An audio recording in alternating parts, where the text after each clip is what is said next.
बिस्मिल्लाहिर्रहमानिर्रहीम।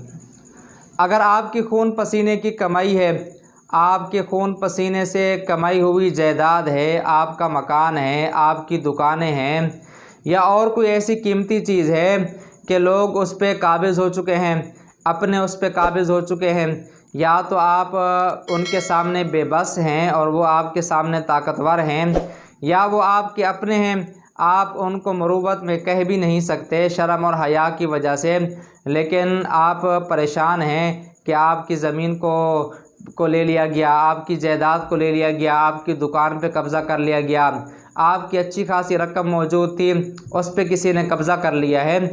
ऐसी सूरत हाल है कि आप बेबस हो चुके हैं, आप लाचार हो चुके हैं, आपको इस बेचैनी से, इस परेशानी से कोई निकलने का रास्ता नज़र नहीं आ रहा, तो इस अमल को कर लें।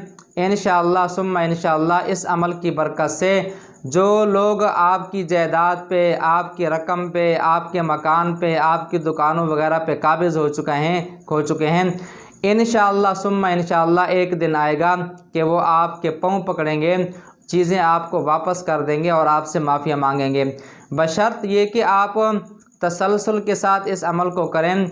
इसमें दिन भी लग सकते हैं, महीने भी लग सकते हैं, साल भी लग सकते हैं। वो अमल ये है कि सुबह की नमाज के बाद आपने 121 मरतबा अव्वल आखिर आपने दुरूद शरीफ पढ़ लेना है।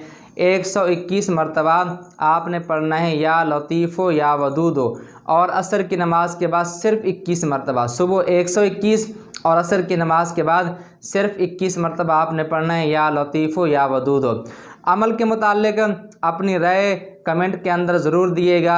मिलते हैं नेक्स्ट वीडियो के साथ। अस्सलामु अलैकुम वरहमतुल्लाहि वबरकातुहू।